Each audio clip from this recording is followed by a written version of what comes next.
This is a Chinese operation. The drug cartels are the junior partners. The precursor chemicals, as about everybody now knows, come from China. Have you ever imagined that a familiar karaoke bar in Chinatown could be the hub of an international drug and human trafficking operation? At 5:12 in the morning on the 25th of October in the year 2025, hundreds of federal agents simultaneously raided Los Angeles, Houston, Chicago, and New York, exposing a fentanyl network from China through Mexico hidden right in the heart of the cities. Millions of poisonous pills, dozens of captives held prisoner, and stolen military technology secrets, all in just one night. Could the neighborhood you're living in be the next link? Watch now to uncover the horrifying truth.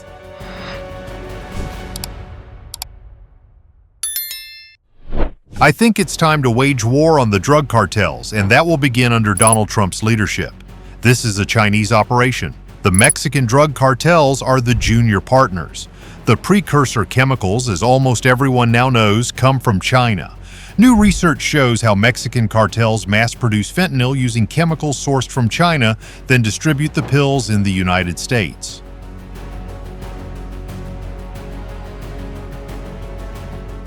Across the United States, fentanyl is frequently laced into counterfeit pills, mimicking legitimate medications like oxycodone or other opioids, then smuggled across the border, often from Mexico, where precursors originate from China.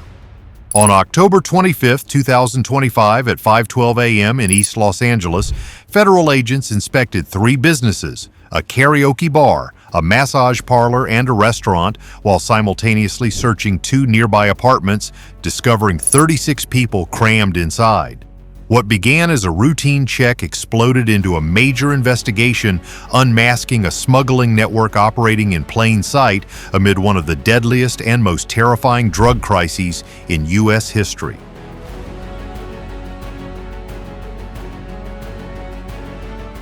What happens next will shock you. At 5:12 a.m., East Los Angeles was still dark. Only the dim orange glow lit the Chinatown nightlife strip. A karaoke bar, a massage parlor, a noodle shop, a small casino. Behind them stood an old apartment building. No one knew this block was seconds from becoming a federal raid zone. The silence shattered. Unmarked trucks boxed the street. ICE, DHS, and FBI agents moved in. Armor-tight rifles up, night vision glowing. A breaching hammer smashed the karaoke door and the facade collapsed. Inside rooms packed with bunk beds, 36 people crammed into 350 square feet. Suitcases, zip-tied passports locked in a metal box, and beneath the counter where liquor should have been heroin bricks and fentanyl pills stamped with Chinese factory codes.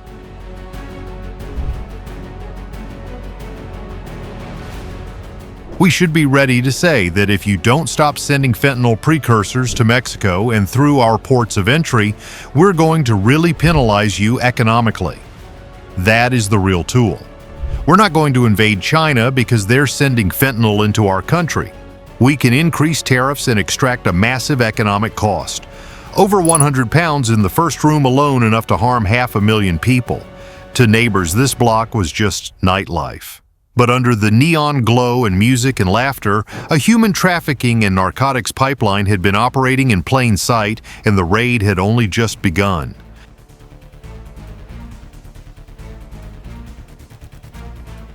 By dawn, the block looked less like a neighborhood and more like a predatory factory. The people crammed onto bunk beds were not just undocumented workers. Many had been kidnapped, trafficked from Fujian and Guangdong, routed through Malaysia or Ecuador, handed to smugglers in Mexico, and forced across the border. Wages were seized, movements tracked by GPS, passports locked in metal boxes, threats replaced locks. Forms of control ensured compliance. Women were rotated and exploited, while children were hidden entirely, their identities erased. They were controlled, confined, coerced. These were men and women subjected to harsh treatment in terrible conditions.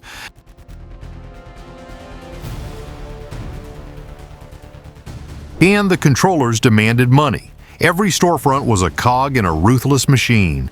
The karaoke bar funneled cash and logged transport lists. The massage parlor maintained labor rosters, rotate, control, replace. The backroom casino laundered dirty money into chips, then back into clean currency. The restaurant served as the logistics hub where crates labeled soy sauce and frozen squid concealed drug shipments. Inside the crates, foil-wrapped heroin bricks and factory-stamped fentanyl powder. Shipments arrived on schedule weekly, sometimes 2 or 3 times a week. The scale was catastrophic. These chemicals could harm entire cities. Profits fueled the same human trafficking network. Names emerged from seized phones and ledgers.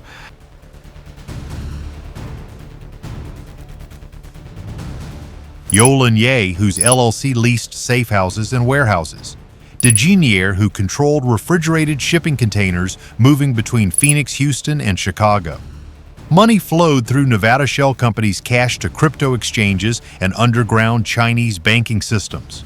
This wasn't just organized crime. It was a self-sustaining cartel economy, one that trafficked, kidnapped, controlled, harmed, and laundered with surgical precision. Don't scroll, don't skip. What comes next shows how the network moved state to state undetected for years. What happened in Los Angeles was never isolated.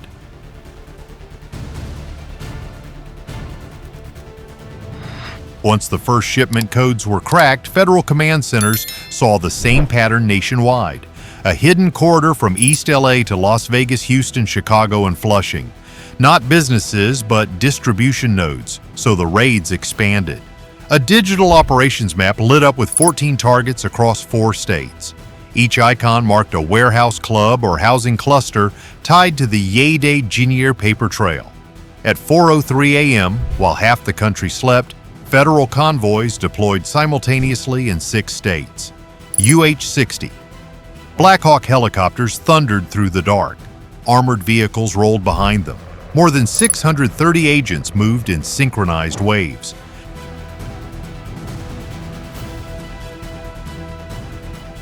ICE, HSI, DEA, and local tactical units prepared for containment. The first strike in Houston, the Golden Bay Foods LLC warehouse. Infrared scans detected heat signatures behind a sealed wall. The breaching charge detonated, the wall collapsed, revealing steel shelves holding 2.1 million fentanyl pills disguised as candy, enough to supply 4 major cities. Precise gunfire, 3 rounds from the rear, hired mercenaries. Agents returned. Fire grenades exploded. The shootout lasted 14 minutes before ending. In Chicago, agents breached an apartment above a dim sum shop, finding 26 trafficked migrants locked behind a steel gate. The controllers vanished minutes after the Los Angeles raid, proving real-time monitoring. Do you realize that a familiar karaoke bar or massage parlor near your home could be concealing an international fentanyl and human trafficking ring?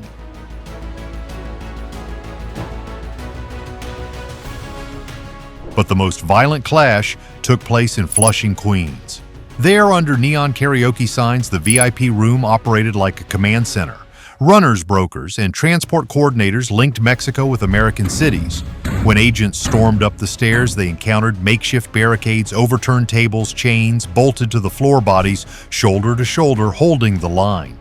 Hydraulic cutters and riot shields were needed to breach. I saw it because what followed wasn't crime. It was geopolitics. By dawn, the seized quantities were still being counted, but the real shock didn't come from drugs cash or forced labor ledgers. It came from the laptop.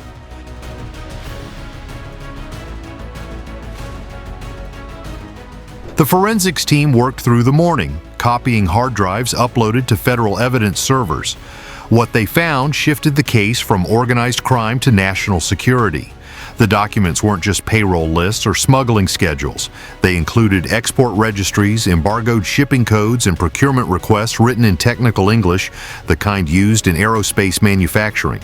One spreadsheet logged payments for radiation-hardened microchips, the exact type used in satellites' missile guidance systems and high-resolution surveillance platforms. The listed chip models fell under federal export controls, yet here they were in a seafood warehouse office in Los Angeles.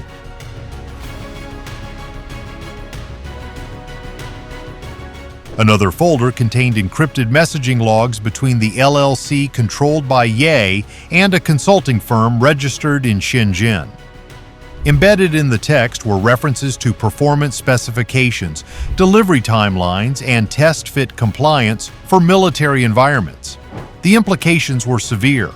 The same shell company moving workers in fentanyl was also shuttling restricted U.S. technology overseas. Intelligence analysts recognized the pattern.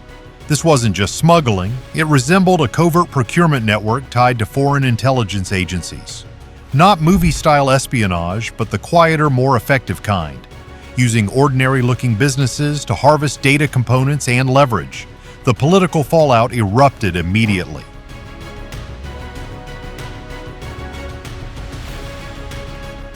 By noon, statements had emerged from Beijing accusing Washington of collective punishment and racial targeting. The Chinese consulate spokesperson demanded the release of wrongly detained citizens and condemned the criminalization of legitimate business activities. But U.S. federal officials fired back with a different, sharper message for national television. This wasn't about race. This was about trafficking networks, forced labor pipelines, and foreign interference operating inside American cities. Off the microphone, the tone was even more pointed. National security briefings described the network as a dual threat. Economically, it laundered money and moved millions monthly. Criminally, it supplied fentanyl pipelines across states. Strategically, it could shuttle restricted U.S. technology overseas.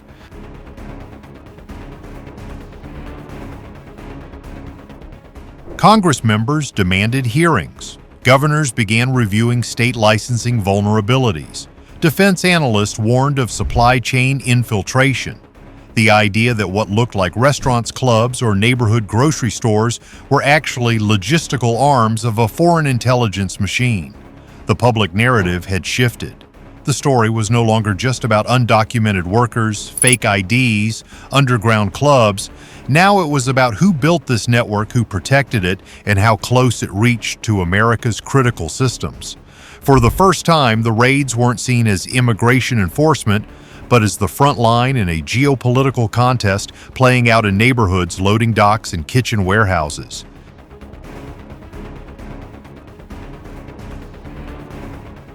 And while Washington debated policy and diplomacy, another crisis spread on the ground. One measured not in politics, but in fear. The next chapter isn't about crime, it's about trust and the loss of it. Comment if you get it. When the headlines exploded, they didn't just hit newsrooms, they hit neighborhoods. What had once been seen as the familiar, vibrant Chinatown economy restaurants, late-night bars, after-hours clubs, corner groceries, suddenly looked different. The public didn't see nuance. They saw raids and stopped showing up. Within 2 weeks, business owners across Los Angeles' Chinese districts reported revenue drops of 40 to 60%.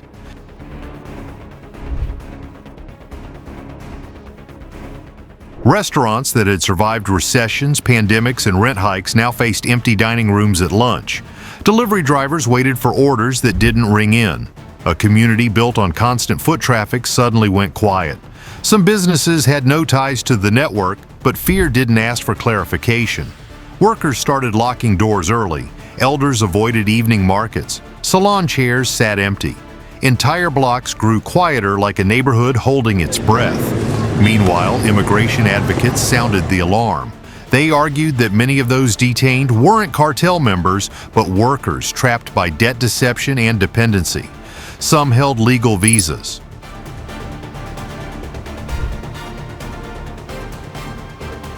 Others were undocumented, but most weren't criminals. They were laborers turned invisible. Yet the federal narrative stayed firm. We're not targeting the community. We're dismantling criminal pipelines tied to trafficking drugs and national security threats. Off the microphone, something more complicated was unfolding. China's Ministry of Foreign Affairs issued a public statement accusing the U.S. of racism and weaponizing law enforcement. State media called the raids a political charade. Diplomatic pressure mounted. Consular visits spiked. High-level calls between Washington and Beijing grew tense. At the same time, U.S. prosecutors unsealed parallel indictments in Boston, Houston, and New York, unrelated to the Los Angeles arrests but identical in structure.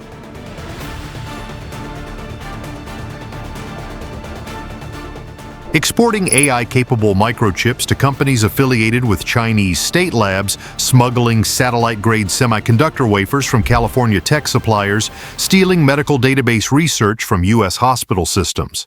The message was clear: the trafficking ring exposed in Los Angeles wasn't isolated. It was one thread in a national web. The public now faced a painful paradox. How do you pursue drug dealers, money launderers, and covert technology brokers without shattering small businesses, families, and communities that had no part in the crime? Some responded by organizing community relief funds. Others demanded congressional oversight, and many stayed silent, afraid that speaking up meant being watched.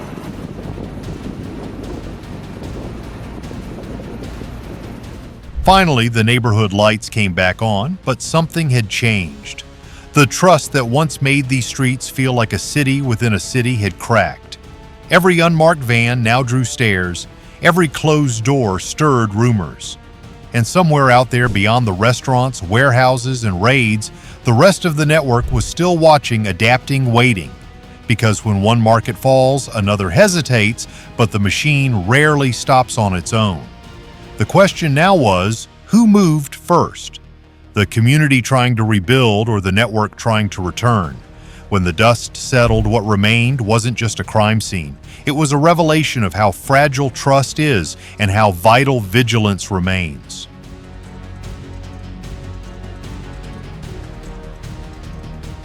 The raids in Los Angeles, Houston, Chicago, and Queens weren't targeting a single group. They were about dismantling shadow systems that had grown on silence, fear, and indifference. For years, these networks operated behind familiar signs: restaurants, clubs, small businesses blending into the rhythm of daily life. But when federal task forces moved in, they exposed something deeper than drugs or fraud. They uncovered a machine of exploitation, human lives reduced to transactions, identities stripped, freedom sold for profit. And that's why this story matters, because every time law enforcement pushes through a hidden door behind sealed walls or into company ledgers, they're not just executing an operation.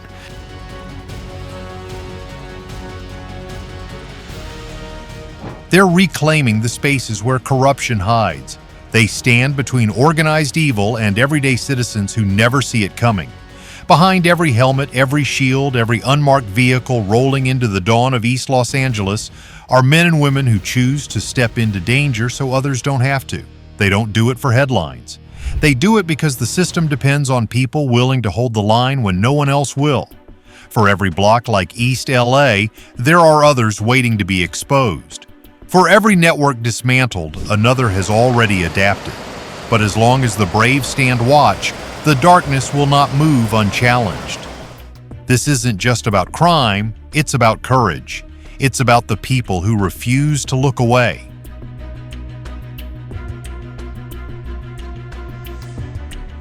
From those dawn raids, the greatest lesson for all of us is that trust can be exploited right in the most familiar places. A karaoke bar, massage parlor, or restaurant can serve as a front for drug pipelines, human trafficking, and the theft of national technology. Indifference and lack of vigilance are the cracks through which crime seeps in. Observe, ask questions, and report any unusual signs in the community. Protecting security isn't just the job of authorities, it starts with every citizen. Vigilance today is the key to safeguarding tomorrow.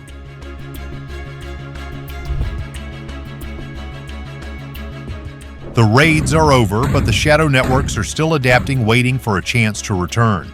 From East Los Angeles to Flushing, Queens, the truth is exposed: fentanyl, human trafficking, military technology, all hiding right among us. Will you choose silence or action? Comment your city name right now so we can check if this pipeline is operating near you. Like, share, and subscribe to the channel so you don't miss the next part. Vigilance today is the shield for tomorrow.